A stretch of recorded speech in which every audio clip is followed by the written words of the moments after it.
Welcome to this recording of Pat Rodegast channeling the spirit of Emmanuel as he tells us how to hear love's call. Subscribe to this channel and we'll let you know when we upload new workshops or other materials from the Emmanuel archives. Now, enjoy this meeting with Emmanuel.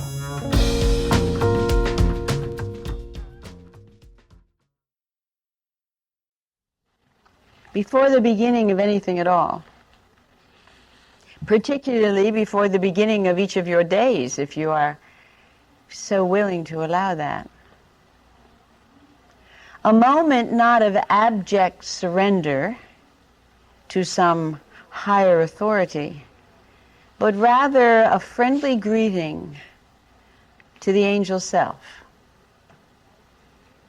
As you re-enter your bodies, as you awaken to the illusion of your day, there comes a moment that is most precious, a moment that is so frequently missed, so readily overridden by the habitual response to yourselves and to your day, that I believe it bears mentioning now. The soul hovers a bit above the human form as it returns from its nightly flight. And as it blends again into the illusion of physical matter and surrenders again to the continuation of the adventure for which you have been called, there is perhaps no more than a quarter of a second in human time.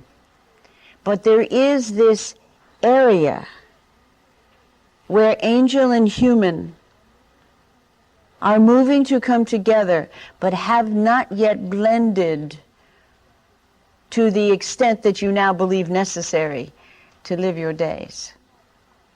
And in that time, that interface between heaven and earth, if you will, are the elements of infinite possibility. Now, what do I mean by that? I mean that in that very brief arena, you hold the capability of both the angel and the human in open and absolute consciousness. You know now as you sit, you can be aware of a centered self. You can imagine the divine self. Sometimes you can even feel the presence of it moving very gently, though amorphously, through your life. And in those moments as you sit, would you not wish to join that greater consciousness, or invite it in to join you with an awareness, with a utility, with the empowerment that inevitably, of course, is there in the essence of your own divine nature?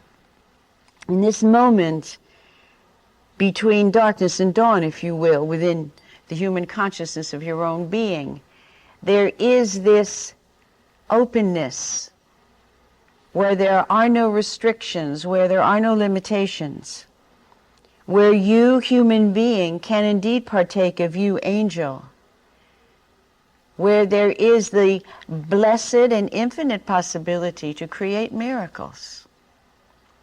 If you are ill, that time when there is the dawning of the coming together and yet not the completion of it, in that time you can, and allow me to stretch your minds a little bit, you can move to the miracle of your own recreation with consciousness and with absolute and profound conviction. Now, what do I mean by that? The recreation of your being. The moment of your conception was not a moment that was blinded to you. Indeed, as the moment of conception took place, the angel awareness was very present. And as the blending, if you will, of the sperm and the egg took place, you, the master designer, the genius architect, were absolutely in charge of the arrangement of, if you will, the DNA factors, the genetic promise.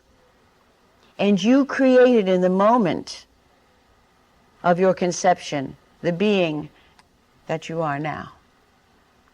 Now, if there be a requirement, a need, and I promised you I would stretch your minds, to reorient part of your humanness, if you have perceived, if you truly believe in the name of love, not in the name of fear, that you have accomplished, you have grown through some limitations, some crippling, some aberrant concepts, and that they no longer serve the purpose of your soul, you hold within you the capacity, bear with me, to return in consciousness to the moment of creation and to alter who you are now.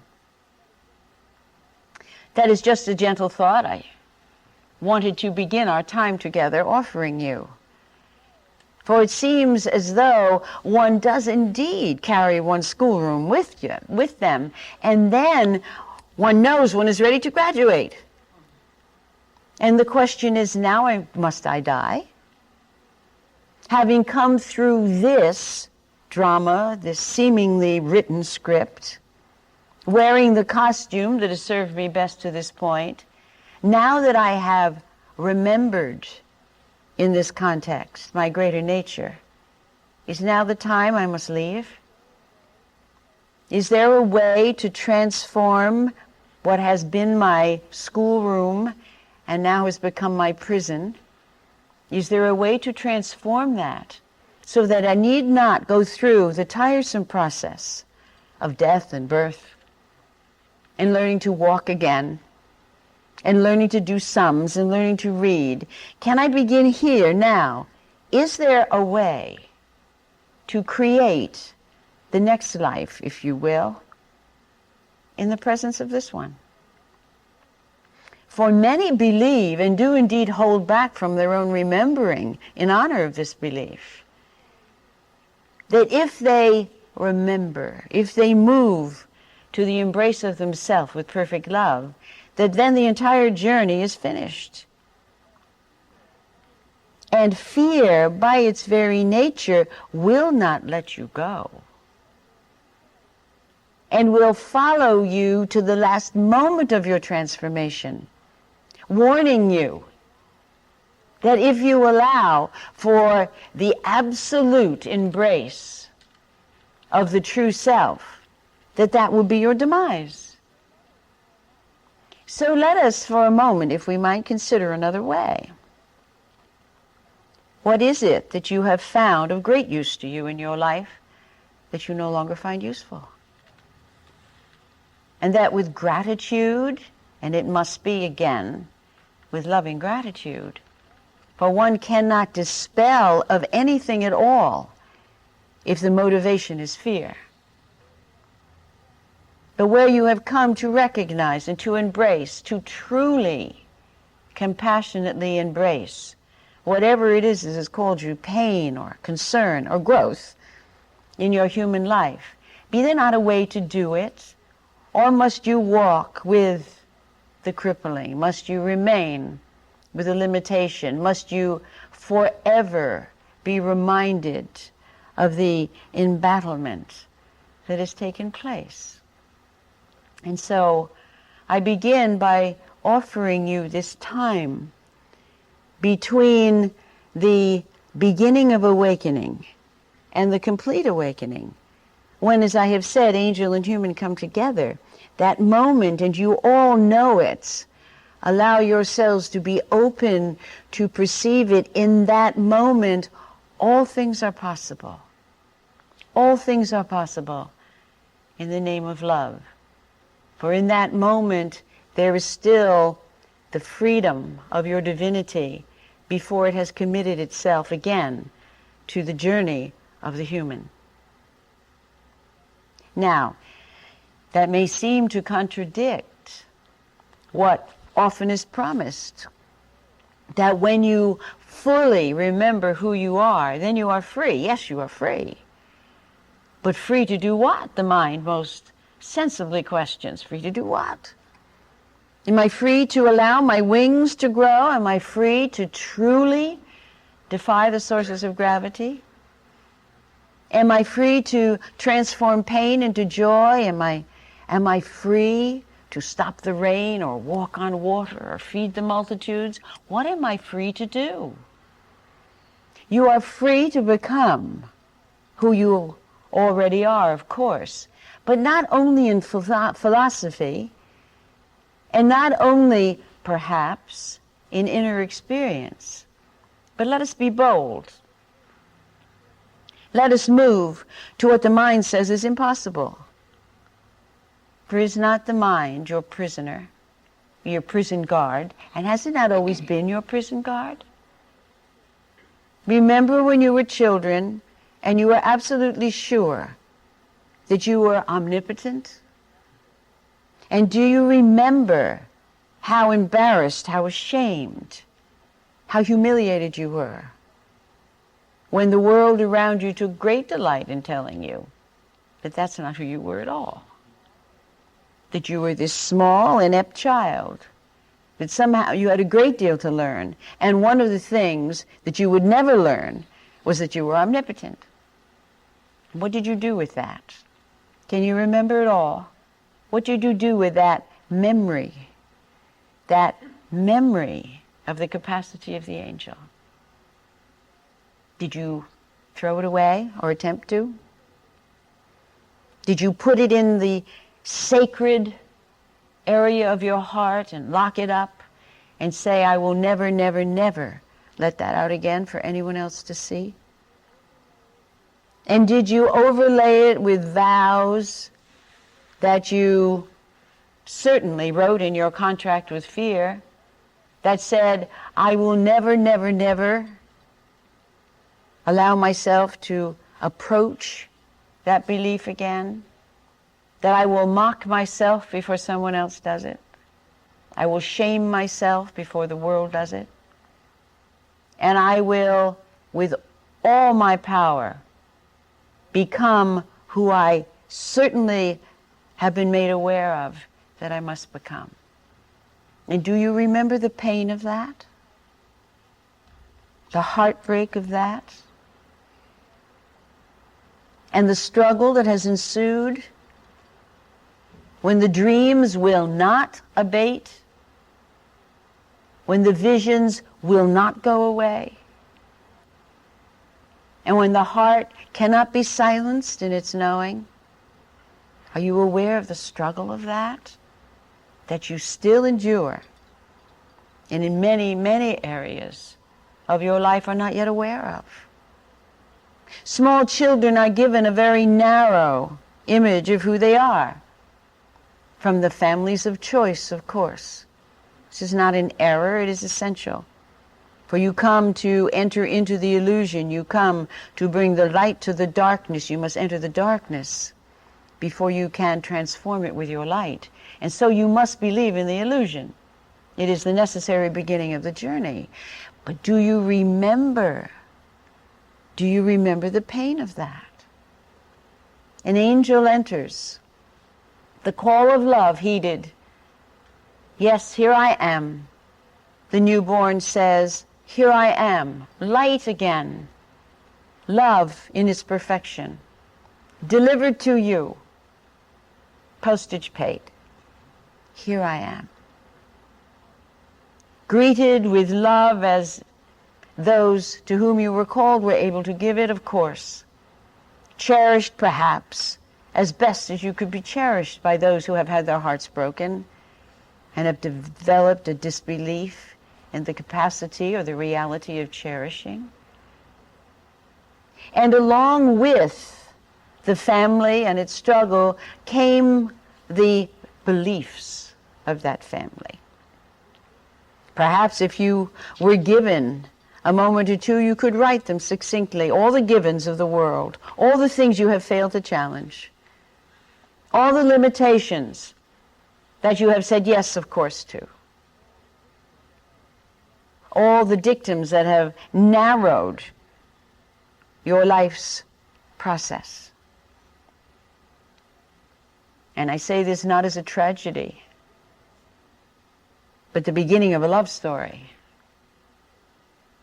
at least. And so who you are now, who you believe you are now, the costume that you wear, the mask behind which the angel stands, that has been designed not by the inhabitant, not by the true self, but by the demands and the requirements and the clamor of the outside world.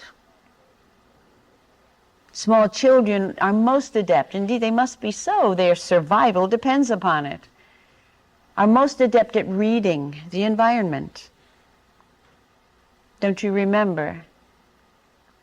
You perceived your family of choice in certain clarity and were shocked to learn from their response that that was not true at all. It wasn't, you say? You saw your mother weeping, you knew she was in pain, and you went to her wordlessly, for you had not developed vocabulary yet. And you went to comfort, and she pulled away and said, I don't need comforting. In her actions, I'm here to take care of you. What do you want? And there was anger in the house. And yet, it was never acknowledged, not clearly, not fully. Oh, you know what I mean. Everyone wears a mask. Everyone stands behind defenses. Everyone desperately attempts to maintain the performance of who they were given to believe they must become in order to be safe, in order to be loved, in order to be welcomed. And that is not something you quickly outgrow. It is the most astonishing garment, this costume of self-design. It grows with you. Oh, at times it is restrictive. And with introspection, you are wise enough to let out a seam or two, perhaps, or add a bit of decoration. Still in all, the costume remains. Until perhaps now. What kind of a costume does an angel wear? What is the most becoming thing for divinity to clothe itself in? Interesting questions, is it not? And what in your self-regard, what in your imagined need to be a certain way, a certain person, a certain shape or form or attitude, what in that very familiar self restricts you now? What would you alter in your human presentation if you believed for one moment that that is all that would be required? Is that your notice of it, your awareness of it, your willingness to experience the limitation of it, and then your loving will to change it? What would you change? Take a moment to consider that. Not in self-recrimination, but in the name of self-love. What no longer serves you in this costume of your own desperate making, and now your own careless wearing? And if it be attitudinal, then do not run to address it in some therapeutic way, but sit with patience and generosity for a moment. And if it be physical, and the mind looks and says, that can't be changed, then regard not only the physical, but the mind's attitude towards it. The false belief that solid matter is solid, and that what is wrought cannot be altered. I would that you would consider that illusion and not a solid bound truth that you are prisoner to.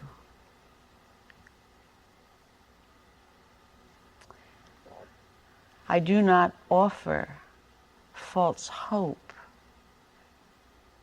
I come to reveal the truth of who you are and to urge you to be willing to test the waters of what I say. If there be no part of yourself, your costume, your mask, that seems to restrict you, then by your experience you are not restricted. And so you will live your life in that manner. If, however, you do indeed feel restriction, then let us begin to look at that. Examine it. Again, not as the enemy, but as something that has served you remarkably well, but no longer serves you. That you have indeed addressed, walked with, learned from, and have embraced back into yourself, and hold it not to blame for anything in your life. Well, the mind says, all of that, I don't know if there's anything that I can paint with such glowing colors. Then find something that's almost able to be painted with such glowing colors. The task of every human being is to find their own freedom, to find their own angelic self. The primary task is not to rescue the world, nor to teach it, but it is to remember who you are. Remember who you truly are. And in that remembering, you bring the light, you fulfill the promise, you complete the journey, you transform your world. You are that vast. You are that omnipotent. Don't you remember? The small child knowing what the growing child and the adult felt they had to forget. They dare not remember, and they vowed never to believe. And here you are, following the course of miracles in some manner or another, following your own life, which is indeed the extended course of miracles, and being the center of the miracle itself, hidden, frightened, habitually forgotten, lost perhaps in the familiarity of the illusion, for there is great comfort in familiarity, is there not? Great seduction in what has always been. That is why you recall history so readily and so skillfully avoid the moment of now. And so, what is to be done? The circumstances are clear. I have said nothing that you do not already know, nor will I ever nor will anyone else, whether they be in human form or not, whether they be lauded as the wisest of all beings, or a newborn child who miraculously can communicate. There is no greater wisdom than what you already hold within your own hearts. I want to say that again. There is no greater wisdom than what you already hold within your own heart. So there is no greater authority.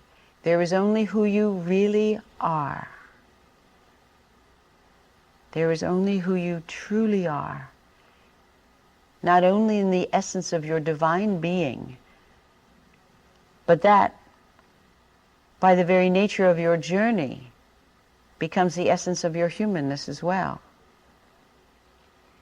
The angel does not enter the physical body as you awaken and lose its identity.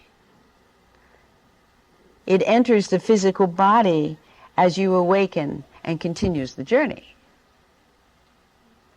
The journey being profound respect for the nature of humanity. Profound respect for illusion itself. You speak of compassion. Can there be anything more compassionate than that? The light having compassion for the darkness, remembering having compassion for forgetting, when remembering knows the nature of forgetting, knows its illusory quality, knows it can be dissipated in a breath, just as darkness can be dissipated by the entrance of one small candle flame. The desperate human says, well then why? What are we waiting for? Why don't we all just enter with light, dispel the darkness and go home? Why don't we transform the suffering? Why don't we all pull the chain of our own inner lamp and remember, if this be so possible, what stops us? Compassion and respect. Compassion and respect. Let us explore that a bit, if we might. The creation of the physically manifested world is your own. And you come as angels to inhabit, and by so inhabiting to bless this creation which is your own. Now, logical mind would say, why on earth and in heaven did we choose to create something so seemingly devoid of compassionate reason? Something so akin to the truth of darkness, if there be such a thing. Why, if we were creating physically manifested matter, why were we not more kind?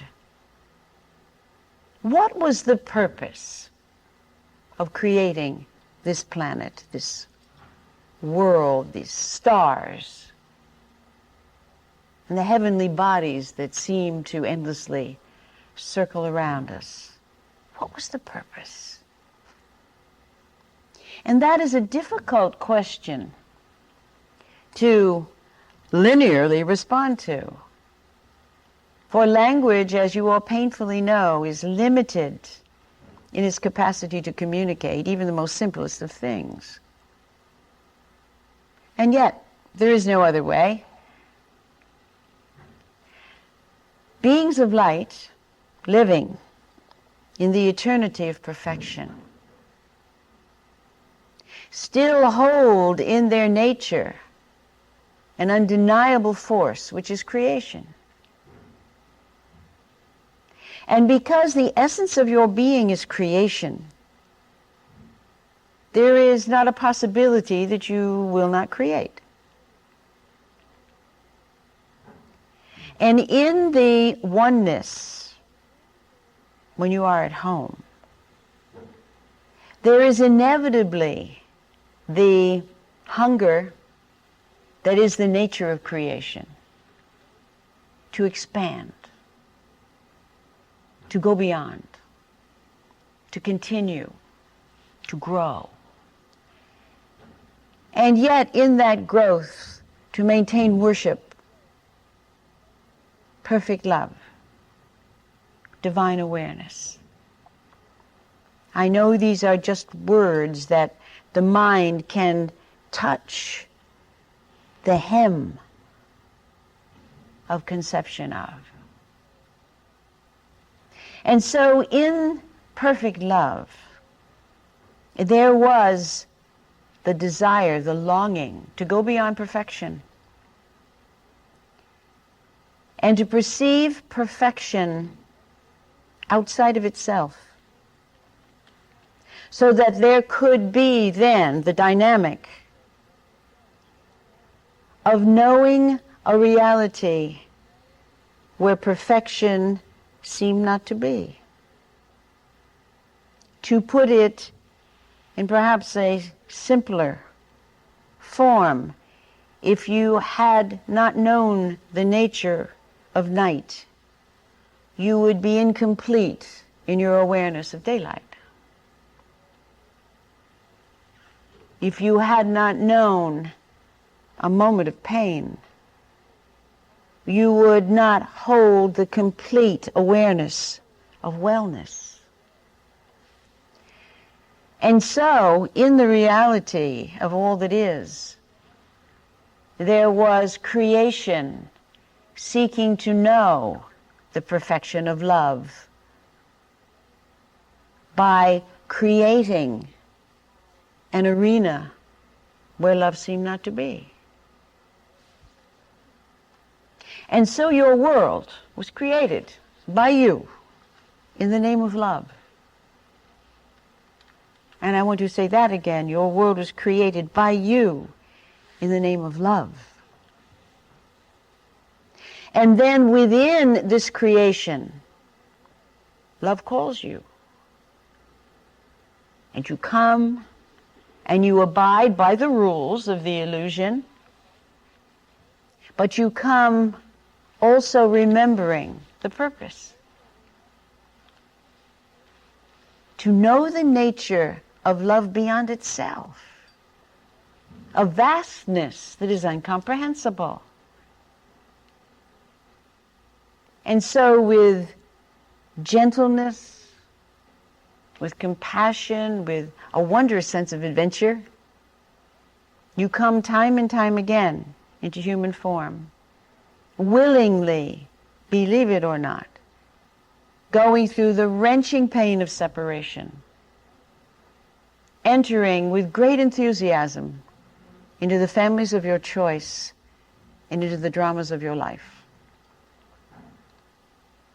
Not to be completely lost, not ever to completely forget. For if that be the case, if the flame of your remembering is indeed extinguished, you instantaneously leave your bodies and come home. For there is no purpose to remain. So you did not come to be overwhelmed or absolutely convinced that this world of your creation is all there is. And you all know that. You all hold this absolute knowledge buried again beneath fear's denial in your life. That you are more than your physical body. You are more than your human personalities. You are more than the world holds capacity to reflect back to you. And you know you are more than your illness. You are more than your terror. You are more than your human belief system. You know that. And though you have spent a great deal of your lives trying not to honor that knowing, for it seems to endanger you so, the knowing will not go away, will it? Time and time again in your lives, you have tucked it away. All right, you have said, I'm done with that dream. Now, I'm going to enter the real world, so called, and I'm going to do what I can to be successful, to honor my humanness, to be who I am and forget all this business about life before or after death, about what may or may not be promised. If it cannot be proven, you have said, if it cannot be proven in the laboratory, I'm going to let it go. I'm not going to let it muddy my thinking or interfere with the forward movement of my life. And how many times have you said that? How many times have you attempted to do that? Some of you say, unfortunately, I've done it very successfully from time to time. But it has not remained, it has not sustained itself. For there is always within each one of you this voice that speaks truth. An angel will politely step back and allow the drama to unfold. But the angel will not allow itself to become convinced that the drama is real or more powerful than they themselves know themselves to be. You come with largesse in your divinity. You say, yes, all right. Yes, my design, my adventure, my purpose, I will pretend to believe it all. I will believe my pretense, but not ever completely. Not ever completely. I will pretend there is no light. I will hide it as best I can. I will never, never extinguish it. To the human being, attempting to formulate a self that is real within the illusion, that voice, that remembering, that angel self has been a nuisance at best. Why won't it go away, you say? Why can't I be content in a marriage, in a business, with financial success, with physical prowess? Why can't I say that's enough? Am I greedy? Am I foolish? Am I out of reality? No. No, you are not out of reality. You have never lost touch with the greater reality. And that is why no matter what you have accomplished, no matter what seems to be available to you, no matter how many times the mirror of the outside world reflected to you through the reactions of other people says to you, you should be satisfied. What's the matter with you? What do you want? That has never sufficiently silenced the voice of the angel that is within. Because the angel came only to walk through the illusion, not to be trapped forever in it. Light came to transform darkness, not to be lost in darkness. And so the deepest, most profoundly racking moments of your life, when you have entered fully into them, to your amazement, you have found the light. When you have been willing to say yes to whatever circumstances are there, no matter how dire they may seem to have been, the moment you have said yes, you are present. And when you are present, the angel is present. When the angel is present, light is present. And when light is present, darkness cannot remain. You know that. The nature of darkness is illusion. And if the light is brought, darkness cannot pretend to remain. When remembering is embraced, forgetting has no place to be. when love is remembered, fear cannot live. Now, when I say that, I do not say that, therefore then, in this moment you can vow to forever remember love and you will never be afraid. The moment that you leave the moment, then you are back in illusion. The moment that you relate to history rather than to now, or plan ahead, even a breath ahead, then you are not present in the moment. And so the moment is vacant. And the vacuum is filled by illusion. So I am urging you to fill your lives, every nook and cranny of them, every crease. Say yes to it all. There is no other means of transformation. Until you say yes, you are living in illusion. Until you say yes to illusion, illusion is your master. Why? Because you are still in fear. You are still saying there must be another formula, there must be another set of rules and regulations, there must be some means by which I can convince illusion it isn't real. And when I have done that, then I will be safe. I will be safe to remember who I am. I will be safe to say yes to all things in my life because I will know they're not real. But fear says, first it has to be proven to me. First, the scientific community has to bring forth controlled experiments that can say to me, inevitably, if this is done and this takes place, the ultimate result is 100% guaranteed that it will prove that the world of pain and suffering and human denial is illusion. And if that could be given scientifically and therefore to the mind without challenge, then all right, fear says, then all right. But that will never be. That will never be. Because you did not come into human form to worship science. You came into human form to remember who you are. And in the remembering, to transform any need for scientific proof, if you will, back into the faith and back into the light.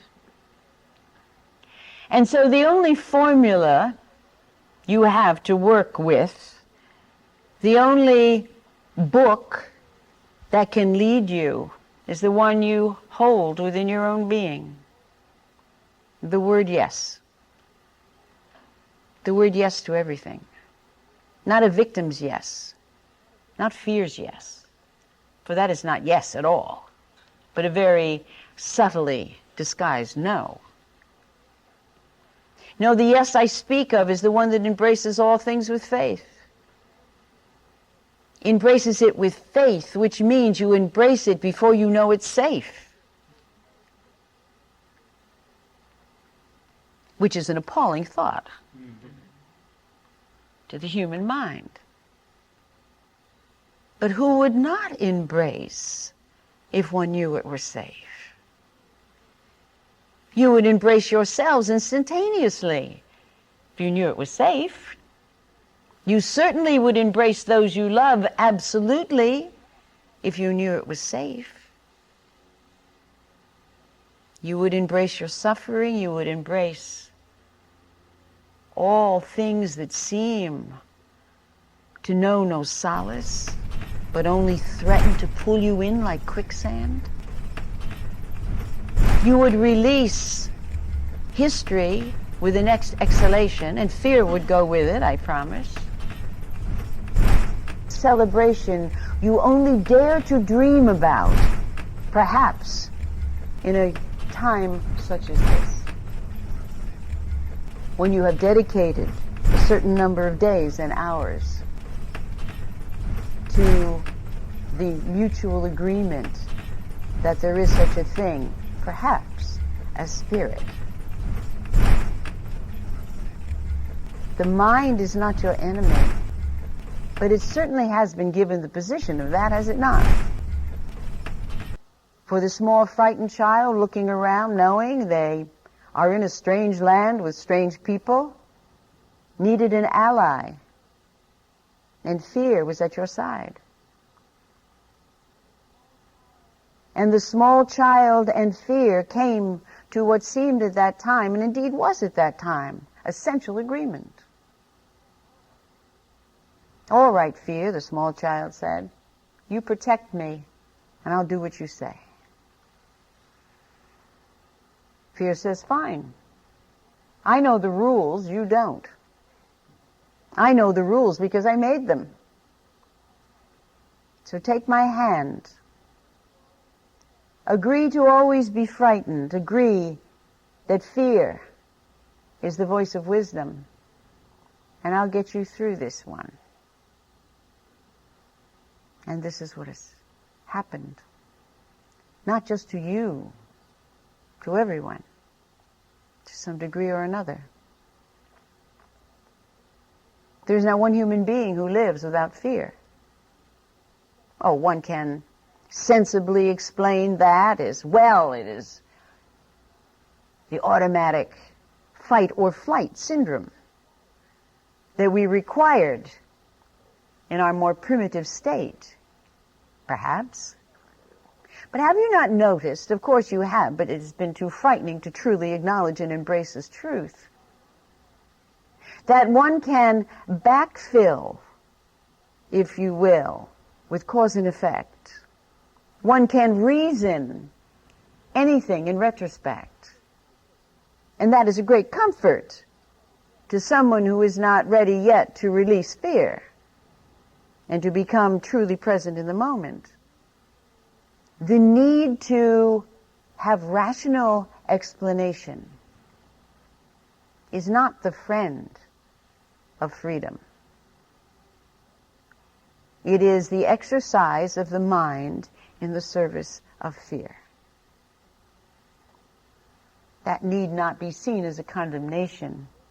Your world most certainly is an enthralling puzzle. And how to figure is a delight, as long as you don't let it wind itself around your heart and suffocate you. The mind is a wondrous instrument for playing the game of thinking. The game of thinking. The ultimate service that the mind is to be put to, of course, is the service of the heart. And then the mind itself says, well, what does that mean? Does that mean I stop thinking? No. The very nature of thinking is what keeps the angel anchored to the human world. If the mind would cease to think, you would all just come home. There would be nothing that would, for one moment, convince you that your world is real. There would be nothing to call you into the darkness, for you would not see the darkness. If you do not have a mind to interpret and to tell you what is darkness and what is not. So the mind serves a noble purpose. It serves to take you out of the oneness and gives you the perspective to honor love beyond itself. And for a time, most certainly, as you can see, it is reasonable. The mind must be at the service of fear. For how else are you going to leave the oneness to achieve the perspective? And yet, there comes a time in everyone's existence when that is no longer sufficient. When you begin to suspect the nature of illusion, to be something else than what it proclaims itself to be. And then the allegiance of the mind is ready to move and to dedicate itself more to truth than to fallacy, more to love than to fear. And you have all noticed that in yourselves, have you not? From time to time, it seems as though the habitual responses take another turn. Or the willingness to bow to what seems to be the most firmly fixed realities of human world seem to become very porous. You turn again and you say, what was that? What was that? What was I told in childhood that I absolutely absorbed as real? I believe that. And then the transformation begins. And as you know, it is a delightful process. Almost certainly holds within it the capacity to be a delightful process. To respond to what was, not with horror or rage or regret, but with the delight and curiosity of the angel that you are. To see with awe how convincing this creation of yours can become, this world of illusion. Why, when you leave your bodies, which you have many, many times in lives that you have lived, and I speak linearly because that is where you sit, one of the first things that the liberated angel does is to look back with the clarity of vision to see what it is they allowed themselves to be convinced of that time. And is it a time of mourning? Oh no. It's a time of amazement. I did it again, you say. I vowed at the moment of my birth that I would remember, and I absolutely forgot most of my vow, didn't I? We say yes. And then with delight you see, as you view your life, these points of light. And those are the times when you remembered, and they are countless. Take a moment now just to think back to this morning as you have lived it from the time of your awakening. How many times did you forget, but how many times did you remember?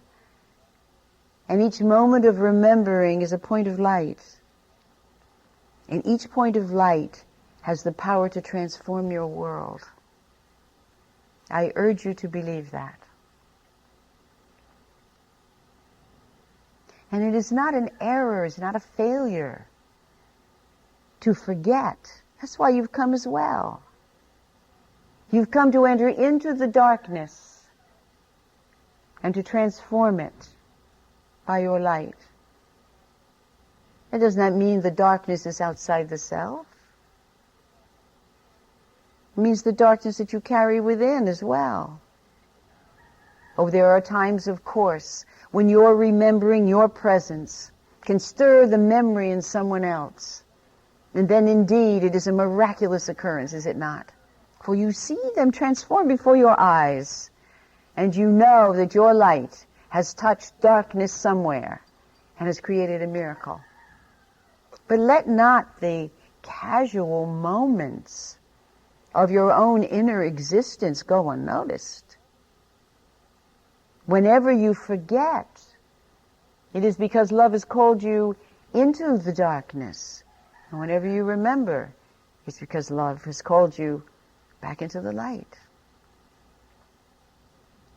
Many times you have heard, you have no idea who you are, and you have just heard it again.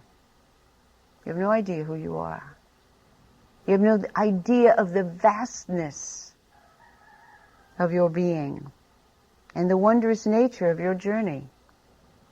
The mind, in its incapacity to go beyond itself, which is understandable, that is a service that it offers as well as a limitation that it inflicts, The mind, without the capacity to go beyond itself, reduces all things to its knowledge, to its capacity to understand and to feel comfortable with. And I am sure you have all noticed those moments when you explode into awareness, when they are brought back into the human mind, there is great discomfort and an immediate tendency to dismiss, to disbelieve, to rationalize, or to reduce. That wasn't an angel I saw. It was a refraction of light. Oh, good, says the mind. Now we've done with that discomfort. Or that was not a sense of God. That was perhaps a bit of indigestion, a bit of wishful thinking, a child's dream, nothing. Oh, good.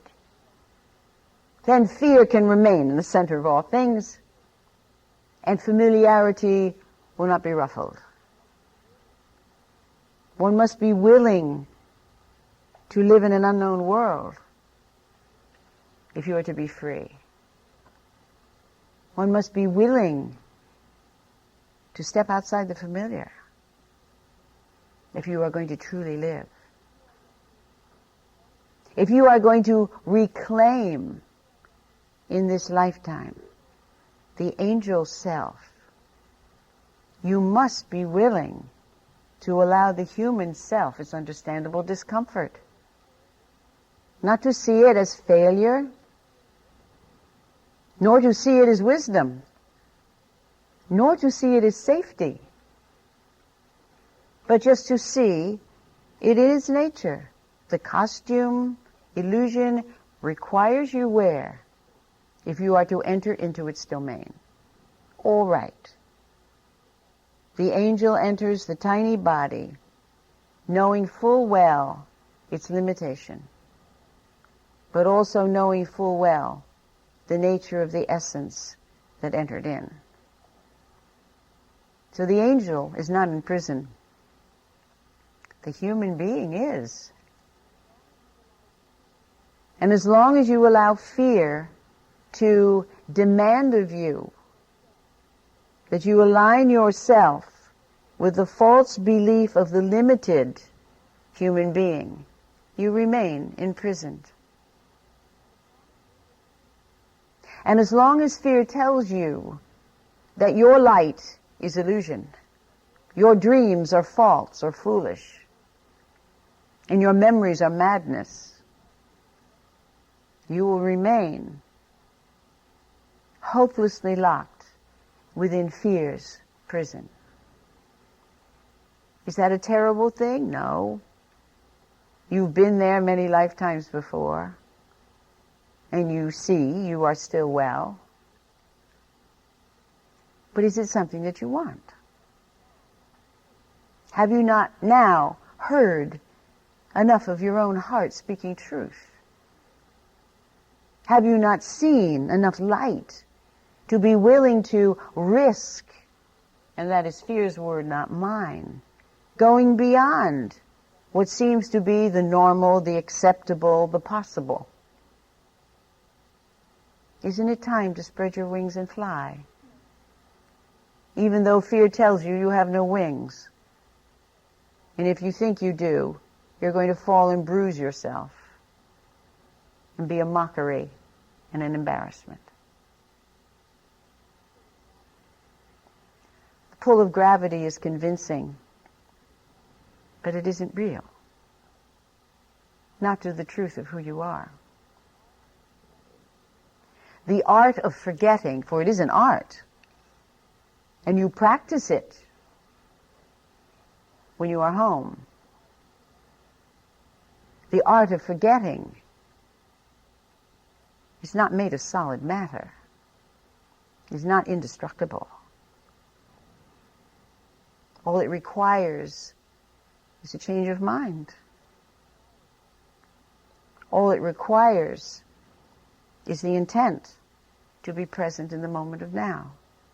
Just the intent.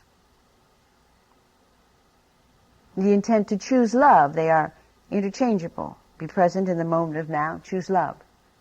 Live in truth. They are all the same thing being said in different words. Do not bludgeon yourself with a threat that if you make the determination to live in the moment of now, then you have to stay there all the time, or you'll be a failure. That is fear's hold on you. It has nothing to do with truth or who you are. In your humanness, you have a golden key. It is your intent, your willingness, your dream. Hold to that. It is ever available to you because it belongs within the sphere of the human experience. It's not something that you have to quiet your mind to reach or leave your body to find.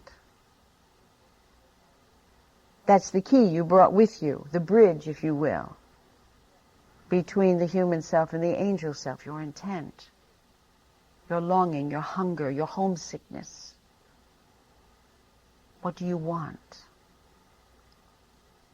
Take a moment now to ask yourself, what would make me absolutely fulfilled and happy in the moment of now? And do not require that the answer be approved by the spiritual community. What do you want?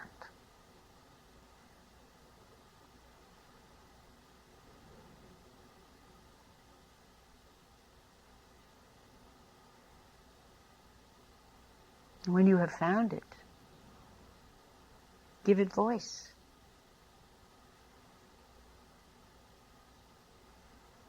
Speak. What would make you happy? This is a challenge. If it is just lunch, say that.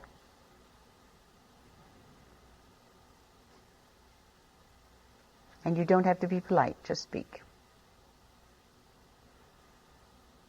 And even as you say it, and you feel the joy of it, and you know not only the possibility of it, but the inevitability of it. The inevitability of it. For it could not come to you if it was not already yours. And what does fear say? Oh, you say, do I have to listen to that again? Yes, this time, knowing the full intent of the moment, which need not be the intent of the next moment, but it's the intent of this one. Once you are clear in your intent, fear cannot touch you. It cannot divert you.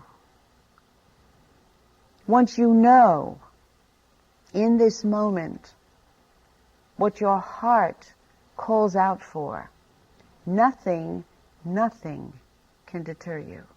Nothing. No matter how convincingly fear may speak, no matter how loud the harangue or how long, it cannot affect you when you are holding and honoring your human intent. For in that intent, the human and the angel become one.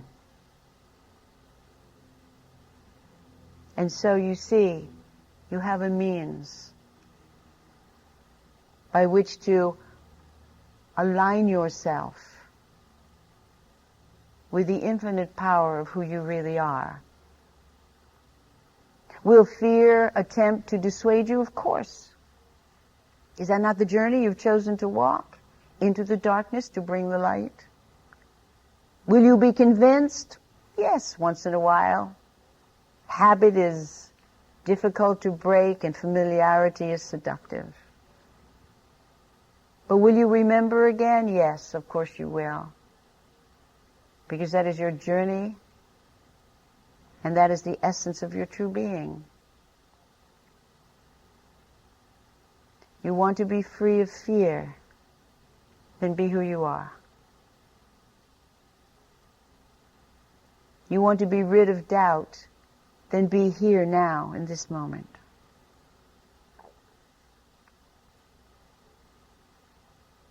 If you want to be willing to spread your wings and fly, then don't ask your brain if it's possible.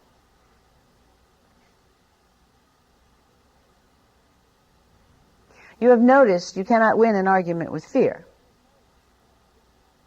Fear will always find some other point, some other fact, some other reason, some other, if you will, reasonable doubt. As though such doubt in such circumstances is ever reasonable.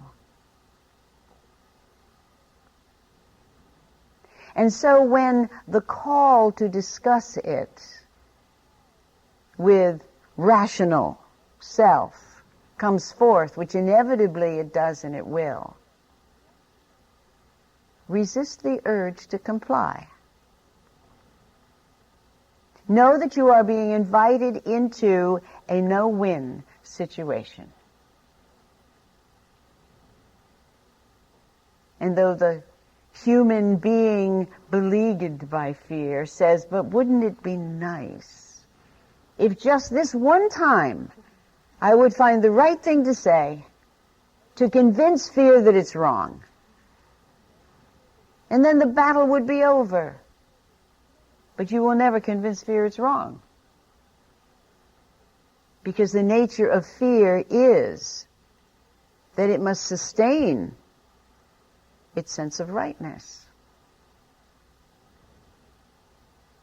And so, though there be always and ever the small child's hope that they will do the right thing, say the right thing, or be the right thing, to bring peace and harmony and heaven into the family of their choice, cannot be done, as you all painfully knew in your childhood and are aware of now. And it does not need to be done. I want to remind you of that again. You've come to walk with fear. You simply have not come to be mastered by it. You have come to enter into the darkness of forgetting, but not to remain. You came to bring the light.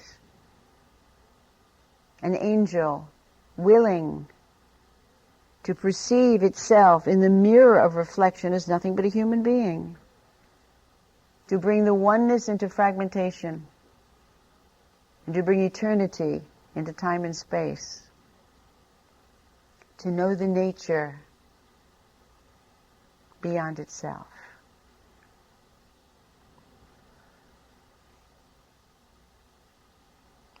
Does anyone have any questions they'd like to ask me?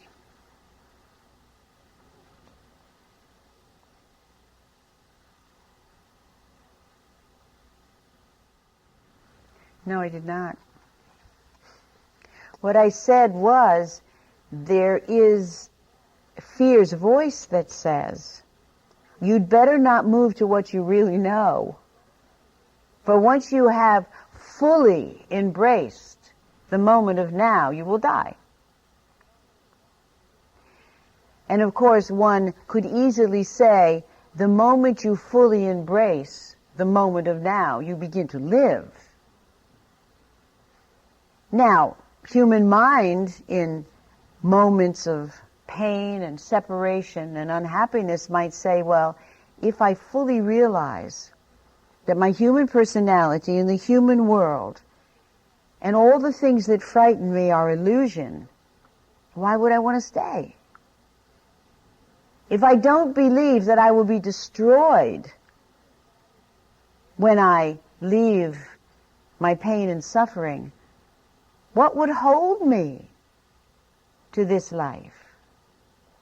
And most certainly it is open to the choice of the soul, whether you remain or you do not. But it is not an absolute demand or a necessity or undeniable force that when you come to the true self, that then you simply leave and go home. Your choice may very well be to remain and to walk where where love calls you, and to bring the light to the pockets of fear that so obviously exist upon your planet. You may want to be the light for a while in the world of illusion and celebrate that. There are no hard and fast rules to anything at all, except one thing, that you are safe. There is no way that you will not come home. There is no way that you can ever truly leave the oneness. There is no way that the essence of your being, which is perfect love, can ever be touched or tainted or in any manner altered or harmed. And that is the promise of eternity, of course. Beyond that, it's an adventure. An adventure, believe it or not, of your choice.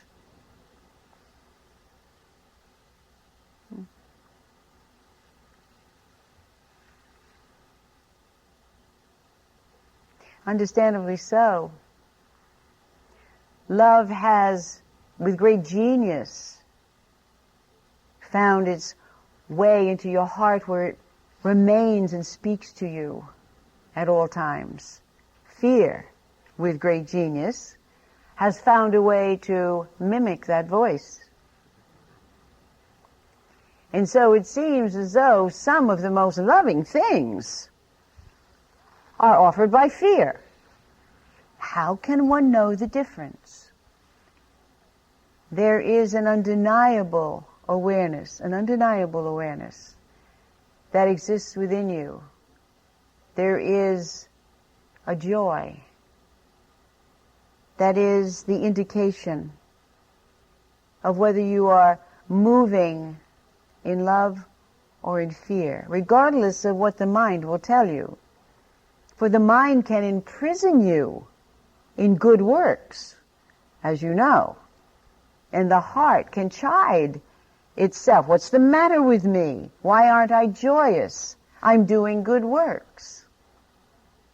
Because that, at that moment, is not the voice of love. It's the voice of should or ought to, or better had. How do you tell the difference? How do you know when it's the voice of love calling you or the voice of fear? Your mind cannot tell you. Your body can. There is a physical, organic reaction to love. Bypass the need to intellectually understand, for that is where all the barbed wire exists. But go to your sense of self. It may seem to be the most inappropriate thing that makes your heart dance. But if your heart is dancing, you must follow it. Whether it be sensible or acceptable or fit within the narrow framework of fear's definition of love. If you feel light, unburdened, joyful, then that's the path you must follow.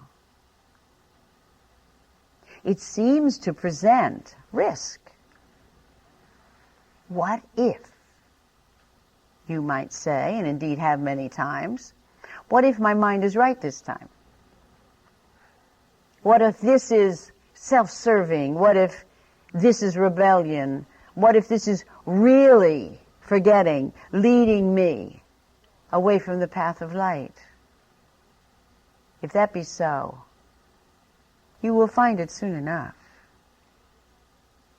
You will begin to perceive that your heart is not dancing anymore. Then rather than to stop and self-recriminate, rejoice. Look, I found another piece of darkness that I can embrace back into my own being and transform it forever into light. Stumbling and falling is not the tragedy. Being unwilling to embrace it perhaps can be.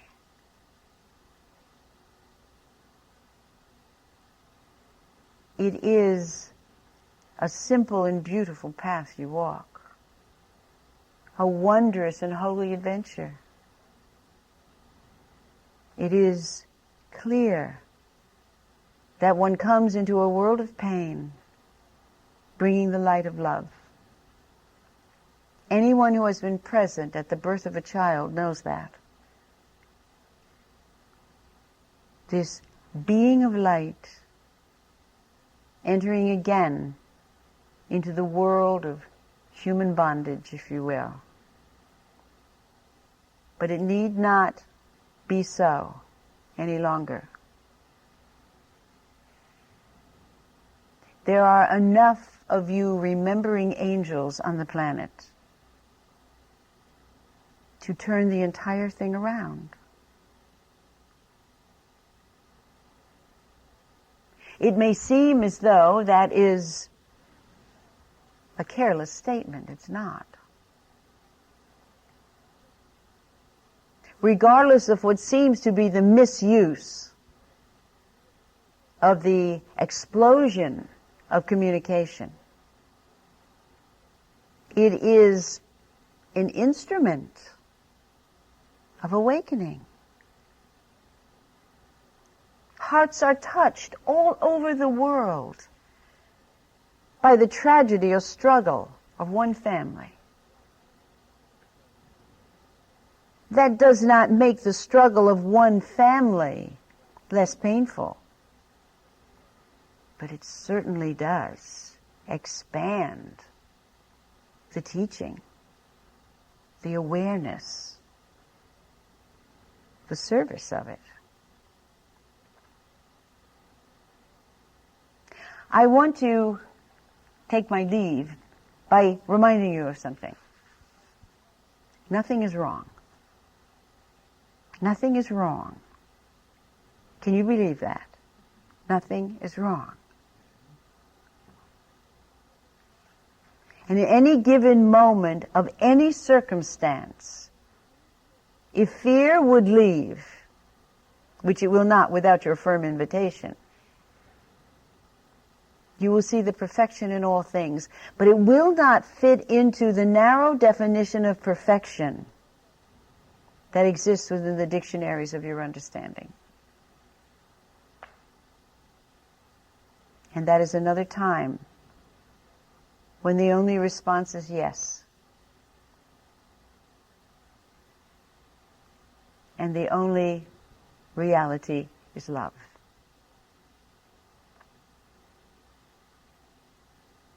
Thank you for your kind attention. I hope you enjoyed this meeting with Emmanuel. Subscribe to our channel and you'll be the first to know when we upload any new materials from the Emmanuel archives.